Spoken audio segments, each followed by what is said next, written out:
Mais de façon indirecte, Abalmana nous fait comprendre que ça pose au moins quelques problèmes.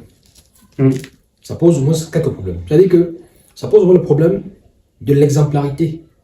C'est quand il dit que, en fait, on s'en fout de ce que vous fassiez, ceci, fassiez. Parce que même ces mots qu'il utilise sont assez lourds. Que vous soyez une virtuose du cunilingus. Ça veut dire ce que ça veut dire. C'est-à-dire que là, il est en train de désapprouver, en fait, cette pratique. Et il dit que il s'en fout carrément. Il dit, vous savez, le français regorge de figures qui permettent d'exagérer pour remontrer le ridicule de la chose.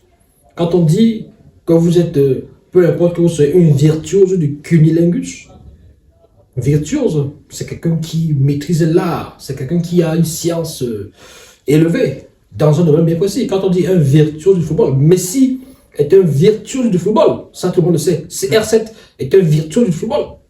Quand on vous compare à une virtuose de cunilingus, ça veut dire que ça veut dire ce que ça veut dire. Et en plus, quand on se rend compte que, en fait, la personne dont on parle est une femme, c'est incroyable. Parce que en réalité, les virtuoses de cette affaire devraient être des hommes. Oui. C'est-à-dire que c'est les hommes qui sont censés être les virtuoses. Donc il y a un peu quelque part comme une chose même d'oxymore. Une femme virtuose de cunilingus. Deuxième chose, il y a de l'hyperbole. Parce que on dit qu'elle est une virtuose de quelque chose que normalement c'est même pas elle qui devait venir. Donc il y a cette exagération, cette aggravation de la chose dans les propos de Ramana qui démontre quelque part que, en fait, lui, il n'est même pas d'accord avec cela. Donc, maintenant, mais ça pose un problème. Parce que lui... Non, ça pose un problème.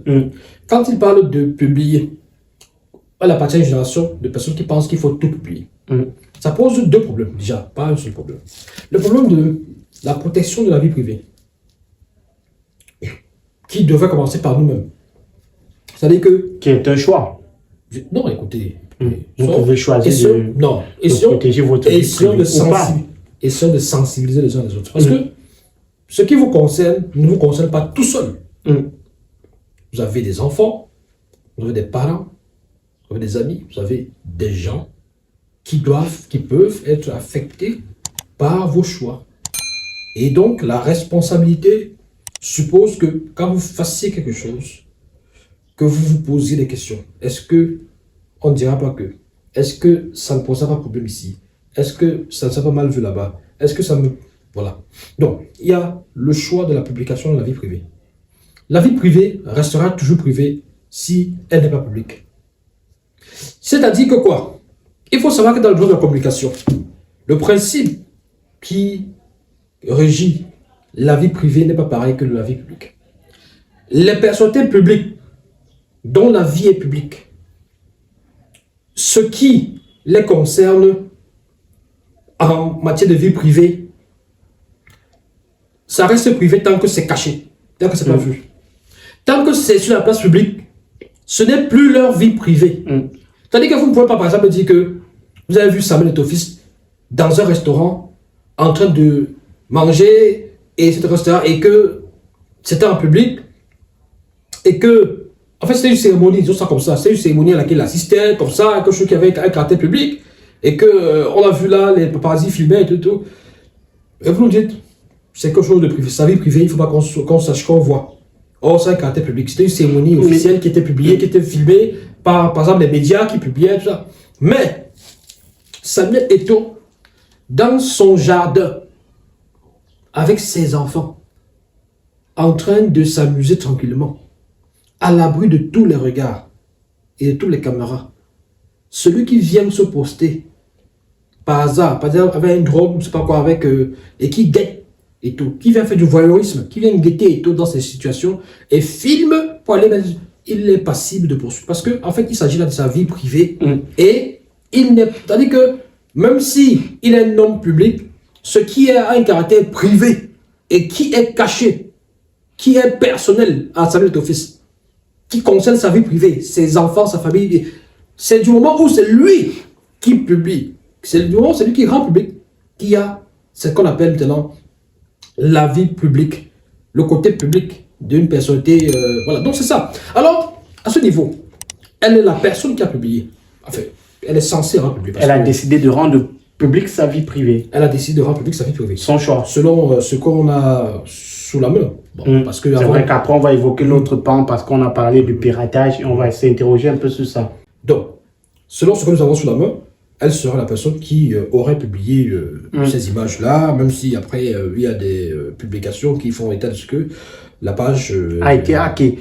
Et nous embrayons d'ailleurs sur ça. Le week-end dernier, Brenda Bia a publié sur son compte Instagram qu'elle a été hackée. Est-ce que toutes les images qu'on a pu voir sur les réseaux sociaux ces derniers jours ne seraient pas le fruit de ce hacking de la page-là? Bon, oui et non. Ça peut l'être. Ça peut ne pas l'être. C'est-à-dire que, au premier degré, il faut essayer de savoir si les images elles-mêmes ont été hackées. C'est-à-dire que si les images elles-mêmes sont le fruit des montages, des manipulations. Non, ça peut être des images originales. Non, ça que je dis, publiées de façon privée sur la page. Je vais m'apprécier sur les deux côtés, les facettes. Est-ce que les images en elles-mêmes sont des images qui ont été montées, qui ont été trafiquées? Quand vous regardez, vous n'avez pas l'impression que ce soit le cas. Sauf si, franchement, la technologie a tellement évolué au point où on peut juste prendre... Tout est possible. Oui, tout est possible avec le montage. Au point où on peut prendre juste votre photo et aller faire des choses. Tout est possible dans tous les cas. Bah, tout est possible. Maintenant, là où je dis, ça peut aussi être autre chose. Ça peut aussi être le hacking, parce que effectivement, elle peut avoir fait ses images, ses photos et vidéos, regarder sur le téléphone, comme les jeunes d'aujourd'hui. D'ailleurs, même ou regardez même sur les réseaux sociaux, parce que vous pouvez garder vos images en privé sur vos réseaux sociaux. Oui, mais pour quelle fin? Par exemple, nos vidéos. C'est l'occasion d'attirer l'attention des jeunes. Parce que c'est pas après qu'il faut venir pleurnicher et dire ouais, je savais pas. Vous savez, il y a des gens qui se sont ôtés la vie parce que elles se sont rendues compte que leurs images intimes se sont retrouvées sur la place publique, sur les réseaux sociaux. Et donc, c'est l'occasion pour nous de dire aux gens, de dire aux jeunes. La sensibilisation voudrait que vous compreniez que toutes les images, toutes les vidéos que vous faites là, ça ne vous donne rien. Ça ne vous sert à rien. Ce n'est même pas les vidéos que vous pouvez mettre sur la toile pour monétiser, je ne sais pas où on appelle ça comment. Pour avoir les revenus, ça ne sert à rien. Ces images-là même sont... C'est-à-dire qu'il y a même des images qui sont même censurées sur le net, tu vois, c'est ça. C'est-à-dire que du moment où vous affichez... Non, mais c'est... Bon. Non, c'est pour parler. C'est pour dire que vous ne tirez aucun avantage réel de cela. Donc, du moment où ça ne vous sert à rien, pourquoi vous faites ces vidéos? Ça vous sert à quoi? Ce sont des moments. Peut-être, je suis peut-être pas pour les vidéos explicites, mais des moments de partage avec sa moitié. Le problème, c'est que généralement, ça finit comme ça. Ça finit par « Oh, j'ai été piraté! Oh, j'ai... » Ben oui, mais tu as été piraté. La faute au pirate ou à la personne qui a ces contenus-là? Parce qu'après, on ne va pas demander aux gens de ne pas avoir l'argent parce qu'après, il y aura les bandits qui vont voler cet argent-là. C'est pas pareil. Vous avez de l'argent. On vous vole votre argent. Vous n'avez pas honte d'avoir été volé. Vous avez vos vidéos intimes là, que vous appelez, ma chère là, je ne vais pas prononcer parce que... Et puis, vous gardez jalousement dans votre téléphone. Quand vous êtes dans vos coins, vous regardez, oh oui, qu'est-ce que c'est mignon. Oh ben dis donc, ben, il a une jolie queue. Oh ben j'adore quand il fait ça. Oh, regarde bébé, regarde. Ben c'est beau, c'est bien, vous partagez, continuez à partager. Et oh, pendant que vous regardez, il y a un petit pingouin qui passe là avec sa moto. Il arrache votre téléphone. Je vous dis, il arrache le téléphone et vous commencez à crier. En fait, quand vous voyez en train de pleurer, on ne sait pas pourquoi vous pleurez. Mais vous savez pourquoi vous pleurez. Parce qu'en réalité, il y en a qui pleurent parce que le téléphone a été volé. Il y en a qui pleurent parce que il y a des choses dans le téléphone qu'on risque de voir. C'est vrai que sur la question des contenus, j'ai un avis qui est contre ça. Pour moi, vous avez vos contenus tant qu'ils restent à votre possession. Maintenant, je ne suis pas en train de vouloir faire des leçons de morale aux gens. Je suis en train de leur dire, sachez à quoi... Soyez prudent dans tous les cas. Non, même pas. C'est même pas une affaire de prudence. Soyez responsable. Sachez que on ne cache jamais assez ce qui est dans un téléphone. Il faut faire attention. J'ai coutume de vous dire, même sur ce plateau, que vous pensez être les seuls à avoir accès à votre téléphone, détrompez-vous. C'est possible que plusieurs personnes... Je vous le dis, je ne parle pas de vos amis, de vos frères, de vos soeurs, de votre femme, de votre mari. Je vous parle d'autre chose. Je vous parle des services secrets. Je vous parle des intelligences supérieures. Je vous parle des gens qui vous contrôlent, qui vous surveillent et qui peuvent avoir accès à votre téléphone.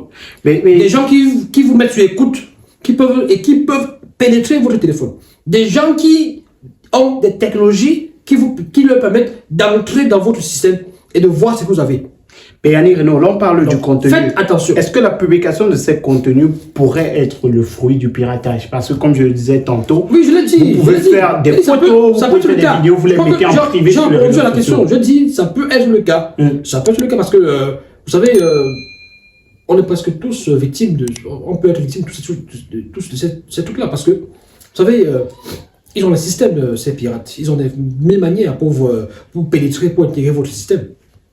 Et quand vous leur ouvrez la porte, ils entrent. Et donc, le plus important, c'est quoi pour eux? C'est que vous puissiez...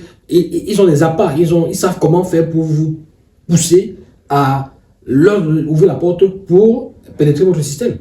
Vous savez, il y a parfois, c'est vous parfois qui m'informez. Vous me dites, attention, il ne faut pas ouvrir n'importe quel lien. Ah oui, il ne faut pas ouvrir n'importe quel lien. Et qu'est-ce qu'ils font souvent? C'est qu'ils vous envoient souvent des liens, des publications érotiques, je crois bien.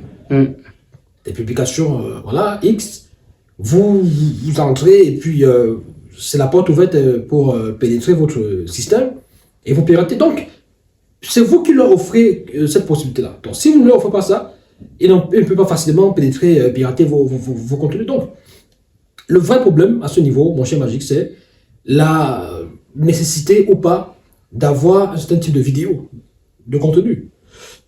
Sur l'instant, c'est-à-dire que vous posez un acte d'amoureux, où vous prenez des vidéos, vous filmez, vous regardez, vous dites, bon, c'est intéressant, c'est beau, on a bien fait et tout. Mais après, vous pouvez effacer, vous pouvez supprimer. Après, vous pouvez supprimer. C'est-à-dire que vous ne gardez pas ça. Parce qu'en réalité, on perd les téléphones tous les jours. On les perd tous les jours, on les égare tous les jours. Et par moments, c'est les enfants qui prennent le téléphone, qui manipulent. Moi, j'ai failli me retrouver dans la situation où des enfants prennent mon téléphone et publient des choses sans que je m'en rende compte. Mais heureusement, pas des choses de ce type. C'est-à-dire que des images qui n'ont rien à voir avec la thématique, par exemple, que je peux avoir sur la toile. C'est-à-dire qu'on prend des images privées, où vous êtes en train de manger, vous êtes en compagnie de la famille et tout ça, et puis il y a un enfant qui est en train de manipuler et qui balance ça sur la toile, sans que vous vous rendiez compte. Et vous êtes obligé d'aller effacer parce que ça ne correspond pas à la thématique de ce que vous voulez publier. Donc, tout est possible. Imaginez votre enfant qui tombe sur une vidéo pareille. Et c'est même pas le problème de publier. L'enfant va voir la vidéo et puis ce sera terrible pour l'enfant. Donc, apprenons à être responsables, supprimons ce qui ne nous sert à rien, effaçons ces vidéos et tout ça. Parce qu'aujourd'hui, tout un pays, pour revenir à la société, tout un pays est engagé, tout un pays est concerné, tout un pays est éclaboussé par ce type de choses.